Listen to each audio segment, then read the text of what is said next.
Hi hello నమస్తే welcome to social post TV. నేను మీ anchor పప్పు. ఈ రోజు మనతోని స్పెషల్ గెస్ట్ ఉన్నారండి. ఆ గెస్ట్ ఎవరు కాదు, సంకల్ప వాసు గారు, మోడర్న్ మైండ్ మోటివేటర్ ఉన్నారు మనతోని. మాకు కొన్ని డౌట్స్ ఉన్నాయి, సార్ని అడిగి తెలుసుకోవడం ప్రయత్నిద్దాం. నమస్తే సార్. నమస్కారం పప్పు. వాసు గారు, చాలా మంది జాబ్ చేస్తుంటారు, జాబ్ చేస్తూ బిజినెస్ చేస్తుంటారు. అసలు మళ్ళీ కెరియర్ బాగుండాలి, డబ్బు బాగా సంపాదించాలంటే అసలు జాబ్ చేస్తే బాగుంటుందా, బిజినెస్ చేస్తే బాగుంటారా? మీ ఎక్స్పీరియన్స్ ప్రకారం మీరు ఏం చెప్తారు? అంటే బేసిక్‌గా చెప్పాలంటే అండి, నేను ఒక ఎంబీఏ గ్రాడ్యుయేట్‌ని, డబుల్ ఐబీజీ హోల్డర్‌ని. అయితే మా ప్రొఫెసరు నేను ఎంబీఏ చదివేటప్పుడు ఒక మాట చెప్పేవాడు. అంటే నేను కొంచెం యాక్టివ్‌గా ఉన్నాను. జాబ్ చేస్తూ అప్పుడు చదువుకునేవాడిననమాట. మార్నింగ్ పూట మార్కెటింగ్ చేస్తూ ఒక 2 అవర్స్, మళ్ళీ ఈవినింగ్ 2 అవర్స్ చేస్తూ కాలేజ్‌కెళ్ళేవాడిని. అయితే మా ప్రొఫెసర్ ఏం చెప్పాడంటే, "వాసు, నువ్వు అందరికి అడుగుతారు కదా ఎంబీఏ జాయిన్ అయ్యేటప్పుడు, మీరేం చేస్తారంటే అందరూ పలానా మళ్ళీ ఎంబీఏ సివిల్స్‌కెళ్తామని, బ్యాంక్ జాబ్‌కెళ్తామని" ఇయన్నీ చెప్పేవారు. అయితే మనం ఎంబీఏ చేసిందే బిజినెస్ చేయడానికి, బ్రతకడానికైతే జాబ్ చేయాలి, సంపాదించడానికి బిజినెస్ చేయాలని చెప్పారు. ఆయన చెప్పిన ఒకే ఒక్క మాట, "నువ్వు బ్రతకడానికైతే జాబ్ చెయి, సంపాదించాలంటే బిజినెస్ చేయి." అయితే ఇక్కడ ఏముంటదంటే అండి, మన పూర్వీకుల నుంచి గాని, మన తాతలు, ముత్తాతలు గానివ్వచ్చు, కొంతమంది 90%, 80% ఫ్యామిలీలో ఏం జరుగుతుందంటే, బ్రెయిన్ వాష్ చేస్తారండి. కండిషనింగ్ చేస్తారు. నువ్వు జాబ్ చేస్తేనే లైఫ్ సెక్యూర్‌గా ఉంటది. నీకు పెళ్లయితే పిల్లనిస్తారు. మన క్యాస్ట్‌లో బిజినెస్ ఎవడు చేయలేదు. నువ్వేంటి బిజినెస్ అంటున్నావు? పోతే ఏం ఏం జరుగుతదని కండిషనింగ్ భయపెట్టేసి టీచర్సు, మన ఇంట్లో పేరెంట్సు, తప్పుగా అంటున్నాను కాదండి, ఇది నిజం. ఫ్యాక్ట్. ఏం జరుగుతదంటే మమ్మల్ని చేతకాని వెధవల్లా చేస్తారు మనల్ని. అయితే 'రిచ్ డాడ్ పూర్ డాడ్' అని ఒక గ్రేట్ బుక్ ఉందండి. రాబర్ట్ కియోసాకి గారు ఒక మాట అంటారు. అంటే 4 రకాలైన వ్యక్తులుంటారు మన లైఫ్‌లో. ఒకటి ఎంప్లాయీస్. తమ టైమ్‌ని పెట్టుకొని డబ్బు సంపాదించుకుంటారు. అంటే 8 అవర్స్ ఇన్వెస్ట్ చేస్తే సాలరీ ఇస్తారు. అలాగే సెల్ఫ్ ఎంప్లాయీస్, ప్రొఫెషనల్స్ మీలా యాంకర్స్, అలాగే సింగర్స్, డాన్సర్స్, వాళ్ళేంటి వాళ్ళ స్కిల్‌తో డబ్బు సంపాదిస్తారు. వాళ్ళు ఎవరి దగ్గర జాబ్ చేయరు. వాళ్ళ టాలెంట్‌తో డబ్బు సంపాదిస్తారనమాట. మూడోదేంటి, బిజినెస్ మ్యాన్స్. వీళ్ళ దగ్గర ఏంటి, ఒక 10 పీపుల్, 100 పీపుల్‌లో హైర్ చేసుకుంటారు. ఒక ప్రాజెక్ట్ ఒప్పుకుంటారు. వాళ్ళతో పని చేయించేసి వాళ్ళు డబ్బు సంపాదిస్తారు. ఇప్పుడున్న బ్యాంకులు కానివ్వచ్చు, సాఫ్ట్‌వేర్ కానివ్వచ్చు, ఏదైనా కానివ్వచ్చు. ఏ సంస్థ అయినా పీపుల్ లేకుండా అవుతుందండి. సో, ఇప్పుడు ఒక వ్యక్తి 8 అవర్స్ ఉంటది. మీరే ఒక బిజినెస్ మ్యాన్ అనుకోండి. మీకు 8 అవర్స్ ఉంది టైము. మీ మీ దగ్గర 100 మంది పనిచేస్తున్నారు. 100 ఇంటూ 8 అవర్స్. సో, అన్ని అవర్స్ టైం మీకున్నట్టు. అంటే ప్రతి ఒక్కళ్ళు మీకోసం డబ్బు సంపాదించి పెడుతున్నారు. ఓకే. దీన్ని పవర్ ఆఫ్ లెవరేజ్ అంటారు. ఏమంటారండి? Power of leverage. పీపుల్ యొక్క టైమ్‌ని, పీపుల్ యొక్క స్కిల్‌ని, పీపుల్ యొక్క టాలెంట్‌ని, పీపుల్ యొక్క ఇన్వెస్ట్‌మెంట్‌ని వాడుకొని నువ్వు డబ్బు సంపాదించడం. అలాగే పీపుల్‌కి హెల్ప్ చేయడం. ఓకేనండి. సో, దీన్ని పవర్ ఆఫ్ లెవరేజ్ అంటారనమాట. ఇప్పుడు చాలా కంపెనీల్లో చూడండి, కొంతమంది మీరు బిల్డర్‌లు చూస్తుంటారు. వాళ్ళకి సైన్ కూడా రాదండి. అంటే వాళ్ళు తక్కువ చేసి మాట్లాడట్లేదు. కానీ తెలివైన సివిల్ ఇంజినీర్‌లు పెట్టుకుంటారు. తెలివైన లాయర్‌లు పెట్టుకుంటారు. తెలివైన చార్టర్డ్ అకౌంటెంట్ పెట్టుకుంటారు. అంటే వీళ్ళందరూ స్కిల్‌ని ఉపయోగించుకుంటారు. అయితే ఉపయోగించుకొని చేస్తారు. అయితే ఇన్వెస్ట్‌మెంట్ కూడా వేరే వాళ్ళని ఉపయోగించుకుంటారు. వీళ్ళు చైర్‌లో కూర్చొని ఏం చేస్తారు? ఇన్వెస్ట్‌మెంట్ నుంచి ఒక దగ్గర నుంచి తెప్పించుకుంటారు. వీళ్ళు స్కిల్ ఉపయోగించుకుంటారు. కొంతమందిని పెట్టుకుంటారు. ఈ ముగ్గురిని అలైన్ చేసి డబ్బు సంపాదిస్తారు. దట్ ఈస్ కాల్డ్ బిజినెస్ అనమాట. అయితే ఫోర్త్ కేటగిరీ ఏంటి? ఇన్వెస్టర్ అనమాట. ఇన్వెస్టర్ అంటే ఏంటి? వీళ్ళు ఎవరి దగ్గర జాబ్ చేయరు. మీరొక కంపెనీ ఉందనుకోండి, బాగా నడుస్తుందనుకోండి. మీకు ఒక 10 సీఆరో, 100 సీఆరో పెడతారు. వెంచర్ క్యాపిటలిస్ట్‌లు అంటారనమాట. వీళ్ళకేంటి, ఎవ్రీ మంత్ ఇంట్రెస్ట్‌లు తీసుకుంటారు. Like film producers, like venture capitalist. అంటే మీది ఒక కంపెనీ ఐడియా బావుంటే మీ కంపెనీ మీద ఇన్వెస్ట్ చేస్తారు. షేర్ ఇమ్మంటారు. అయితే వీళ్ళు యాక్టివ్ కాదు, స్లీపింగ్ పార్ట్నర్స్ అంటారు. మొత్తం చేయాల్సింది మీరే. అయితే ఇది లాస్ట్ స్టేజ్ అనమాట. అయితే ప్రపంచం మొత్తం మీద రీసెర్చ్ ఏం జరిగిందంటే, ఎంప్లాయీ, సెల్ఫ్ ఎంప్లాయీ, ఎంప్లాయీ అనేది జీవితంలో రిచ్ అవ్వలేడు. అలాగని గూగుల్ సీఈఓ వీళ్ళందరూ ఉన్నారు. అది టాప్ మోస్ట్ అనమాట. అంటే మన నార్మల్ 90% కేటగిరీలో తీసుకుంటే ఎంప్లాయీస్, సెల్ఫ్ ఎంప్లాయీస్ రిచ్ అవ్వడానికి చాలా తక్కువ అవకాశాలున్నాయి. 80% చాలా తక్కువ. మరి ఎవరు రిచ్ అవుతారు? ఎవరు ధనవంతులు అవుతారు? ప్రపంచం మొత్తం మీద రీసెర్చ్ ఏం జరిగిందంటే, బిజినెస్ మ్యాన్స్, ఎయిదర్ ఇన్వెస్టర్స్. ఎందుకంటే వాళ్ళ టైం, ఎనర్జీ డూప్లికేట్ అవుతది. ఇప్పుడు పప్పు గారు ఇక్కడ షూట్ చేస్తున్నారు. లేదా ఎవరైనా ఇక్కడ టైం పెడుతున్నారు. ఒక సింగర్ లేదా డాన్సర్, ఒక లాయర్, ఎవరైనా డైరెక్టర్ ఇంకో దగ్గర టైం పెట్టగలరా మళ్ళీ? మీకు ఇప్పుడు ఇక్కడ ఒక అగ్రిమెంట్ అయిపోయింది. మీకు ఒక 30 డేస్ అగ్రిమెంట్ అయిపోయింది. మీకు సాక్షాత్తు రాజమౌళి గారికి కాల్ చేసినా సరే మీరు టైం ఇవ్వలేరు. అయితే బిజినెస్ మ్యాన్ ఏం చేస్తాడు? ఒక ప్రాజెక్ట్ వచ్చిన తర్వాత ఇక్కడ ప్రాజెక్ట్‌తో ఒక 100 మందిని పెడతారు. ఇంకో ప్రాజెక్ట్ అయితే ఇంకో ప్రాజెక్ట్. మనం చాలా కంపెనీలో చూస్తుంటాం. ప్రాజెక్ట్ వచ్చినప్పుడు తీసుకుంటారు. ప్రాజెక్ట్ లేనప్పుడు ఫైర్ చేస్తారు. ఇది అన్నీ చూసిందే. సో, బిజినెస్ మ్యాన్ డూప్లికేట్ అయ్యే అవకాశం ఉంటది. సో, ప్రపంచంలో ఎప్పుడైతే ధనవంతులు అవుతారంటే, నువ్వు డూప్లికేట్ అవ్వాలి. నీ టైం డూప్లికేట్ అవ్వాలి. నీ ఎనర్జీ డూప్లికేట్ అవ్వాలి. ఫర్ ఎగ్జాంపుల్ రావణాసుడికి 10 తలలు ఉన్నట్టుగా మనకు కూడా 10 తలలు ఉంటాయి అనమాట. ఎలా దశకంఠుడు అంటారు. అంటే దాని అర్థం ఏంటి? ఫర్ ఎగ్జాంపుల్ నువ్వు బిజినెస్ చేస్తున్నారు అనుకోండి, నువ్వు ఫోన్ చేయగానే నీకు లాయర్ సలహా ఇస్తాడు, చార్టెడ్ అకౌంటెంట్ సలహా ఇస్తాడు. అలాగే నీ కింద ఎంప్లాయీస్ బోర్డు మీటింగ్ పెట్టుకుంటావు కదా, అట్లీస్ట్ నువ్వు చిన్న కంపెనీ పెట్టుకున్న 2 మెంబర్స్ ఉన్నా వాళ్ళు మీకు ఐడియాస్ ఇస్తారు. అలాగే మీరు కంపెనీ పెట్టిన తర్వాత మీకు ఇన్వెస్ట్మెంట్లు వస్తాయి. సో మీకు ఎంతమంది, మీకు ఎన్ని తలలు ఉన్నట్టప్పుడు? సో జాబ్ చేస్తే ఒకే తల, బిజినెస్ చేస్తే 10 తలలు. అయితే మనకు చిన్నప్పటి నుంచి ఏం కండిషన్ అవుతున్నాం? Job job job job. ఒకటి చెప్తున్నానండి, నా దృష్టిలో అయితే ఇష్టం ఉన్న జాబ్ చేయడం వేరు, ఇష్టం లేని జాబ్ చేసి రోజు తిట్టుకుంటూ బతికే కంటే ఇష్టమైన బిజినెస్ చేసి హ్యాపీగా ఉండడం బెస్ట్. అంటే ఏంటి?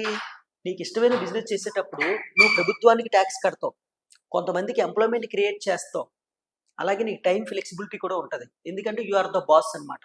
అంటే ఇప్పుడు నువ్వు ఎక్కడికైనా వెళ్ళొచ్చు. ఇప్పుడు చాలా మంది కంపెనీలు చూసి చూడండి, మొబైల్లో చూసుకుంటారు. దాని అర్థం ఏంటి? టైం ఫ్రీడమ్ అనమాట.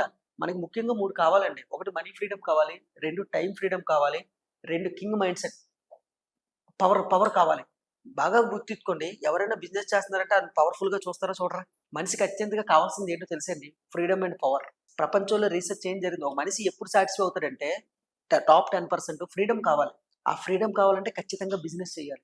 బిజినెస్ చేయాలంటే ఏది పడితే చేయడం కాదు, మన ప్యాషన్నే బిజినెస్గా మార్చుకోవాలి. ఇప్పుడు మనకు ఒక ఫీల్డ్ అంటే ప్యాషన్. ఇప్పుడు ఫర్ ఎగ్జాంపుల్ అండి, మన ఊర్లో ఎవరో కిరాణా స్టోర్, జనరల్ స్టోర్ పెట్టి కోట్లు సంపాదించారు అనుకుందాం, డిమార్ట్ స్టార్ట్ నుంచి.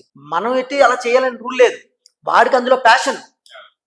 ఇప్పుడు కొంతమంది ఎంటర్టైన్మెంట్ చేసి బిజినెస్ చేసి ఈవెంట్ మేనేజ్మెంట్ చేస్తుంటారు, కొంతమంది రియల్ ఎస్టేట్ చేస్తుంటారు. నీకు ఎందులో టాలెంట్ ఉందో దాన్ని బిజినెస్గా మార్చు. దీన్ని ప్యాషన్ ప్రీనియర్ అంటారు. బేసిక్గా మీరు ఎంటర్ప్రీనియర్ అనే మాట విని ఉంటారు, నేను ప్యాషన్ ప్రీనియర్ అంటాను. ప్యాషన్నే బిజినెస్గా మార్చుకోవడం అనమాట. సో ఇష్టమైన పని చేస్తూ హ్యాపీగా ఉంటావు, తృప్తిగా ఉంటావు, ఆనందంగా ఉంటావు, డబ్బు కూడా సంపాదించవచ్చు. ఇక్కడ ఎప్పుడైతే నువ్వు బిజినెస్ మ్యాన్ అవ్వాలంటే ఒకటే ఒక క్వాలిటీ అండి, నేను 100 మందికి లైఫ్ ఇవ్వాలి, నేను ట్యాక్స్ కట్టాలి, నేను ఒక ఫ్రీడమ్ అవ్వాలి, నేను నేను నా కంపెనీకి నేనే బాస్ అవ్వాలి, నేను కింగ్లా ఉండాలి అనే మోటివ్ ఎప్పుడైతే ఉంటాయో నీకు బిజినెస్ థాట్స్ వస్తాయి.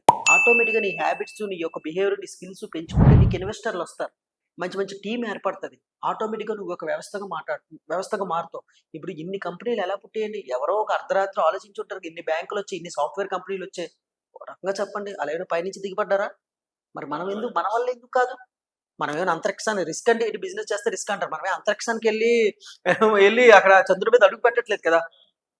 సో మనల్ని తక్కువ అంచనా వేసుకోకూడదు, బిజినెస్ చేయాలనే ఆలోచన. ఈ వీడియో యొక్క మెయిన్ ఉద్దేశం ఏంటంటే, భారతదేశంలో 90% ఎంప్లాయీస్ ఉంటారు. ఎంతమందికి ఉద్యోగాలు ఉంటాయి? మీకు తెలుసా అండి? ఈరోజు హైదరాబాద్లో ఛాయ్ పెట్టుకున్నవాడు నెలకు 3 లక్షలు సంపాదిస్తున్నాడు. ఒక సాఫ్ట్వేర్ ఇంజనీర్ కంటే పానీపూరి కూడా నెలకు 60-70 వేలు సంపాదిస్తాడు. ఓకే, దోశ అమ్ముకున్నవాడు, టిఫిన్ ఎక్కువ సంపాదిస్తాడు. మరి వాళ్ళందరూ ఇక్కడ మెయిన్ ఏంటంటే చదువుకున్న వాడితో మెయిన్ ప్రాబ్లం. చదువుకున్న వాడు ఏంటంటే నాకు ఇజ్జత్ పోతుంది, ఇది పోతుంది, అది పోతుంది అని అంటాడు. చదువు లేనివాడికి ఒకటే, మీరు ఒక సామెత మీరు గుర్తుంచుంటారు, చదువుకున్న వాళ్ళందరూ టీచర్లు అయ్యారా స్కూల్లో, చదువు లేని వాళ్ళందరూ స్కూళ్ళు పెట్టారు. బ్యాక్ బెంచ్ స్టూడెంట్ అదే స్కూల్లో చదువుకున్నారు 10 మంది స్టూడెంట్స్, అయితే బ్యాక్ బెంచ్ 100 మంది స్టూడెంట్లో 10 మంది వాడికి ఏం చేయాలో అర్థం కాదు, వాడికి జాబ్ రాదు, చదువు లేదు కాబట్టి. ఏం జరిగింది అప్పుడు? వాడు ఏదో ఇంకా ఒకటే ఆప్షన్, బతకాలి కదా. ఆడేంటి స్కూల్ పెట్టాడు, ఆ స్కూల్లో జాబ్ చేసిన వాళ్ళు ఎవరు? First ranker. ఇప్పుడు ఎవడు గొప్ప? పెట్టినోడు గొప్ప. ఇది కాదా? నేను ఎంతో మంది ఫిలిం ప్రొడ్యూసర్లు చూసాను, ఎంతో మంది రియల్ ఎస్టేట్లో చూసాను, ఎంతో మంది బిల్డర్స్ చూసాను, ఎంతో మంది చూసాను. 10th క్లాస్ కూడా పాస్ అవ్వలేదు, కానీ వాళ్ళకున్న ప్రపంచ నాలెడ్జ్ వేరు. అంటే బిజినెస్ చేసేవాడికి పబ్లిక్తో మాట్లాడి ఎమోషనల్ ఇంటెలిజెన్స్ ఉంటుంది, ప్రాక్టికల్ రియాలిటీ ఉంటుంది. చదువుకున్నోడికి ఏముంటుంది? పుస్తకాల్లో చదివే నాలెడ్జ్ ఉంటుంది. అర్థమైందండి? సో బిజినెస్ చేసేవాడు వెరీ ప్రాక్టికల్ పర్సన్ అనమాట. సో నేను చదువుకున్న వాళ్ళని తక్కువ అంచనా వేయట్లేదు, అయితే చదువుండి బిజినెస్ చేస్తే అది ఇంకా బెస్ట్. అయితే నేనేం చేయమంటానంటే, చదువుండి బిజినెస్ చేసిన ప్యాషన్ ఉన్న బిజినెస్ చేయమంటాను.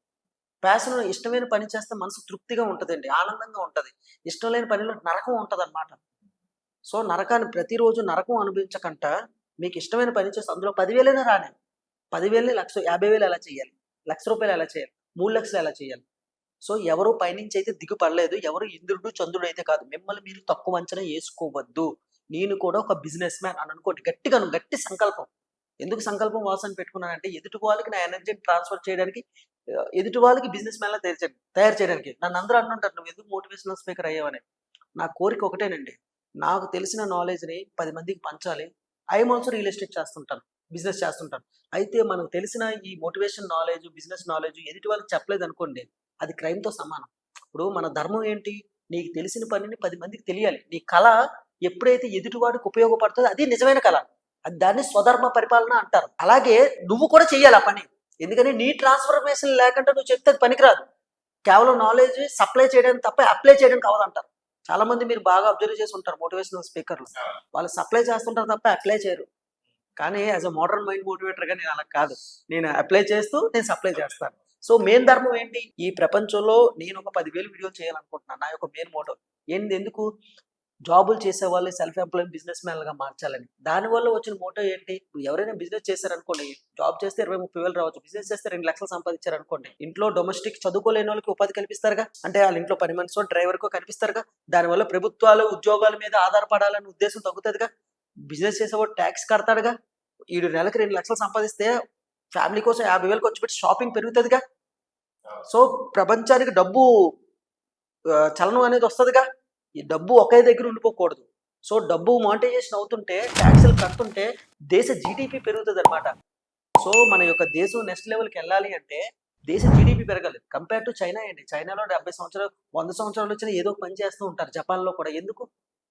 వాళ్ళు ఖాళీగా ఉండరండి. అదే మనం తక్కువ చేసి మాట్లాడట్లేదు. మన ఇండియాలో చూడండి, ఒక్కళ్ళు పని చేస్తే నలుగురు తింటారండి. ఒక ఎద్దు ఎలా లాగుతుంటది? ఇంట్లో పెద్ద ఎవరైనా లాగుతుంటే నలుగురు తింటారండి. వాళ్ళకి అన్ని అవకాశాలు ఉండి కూడా చేయరండి.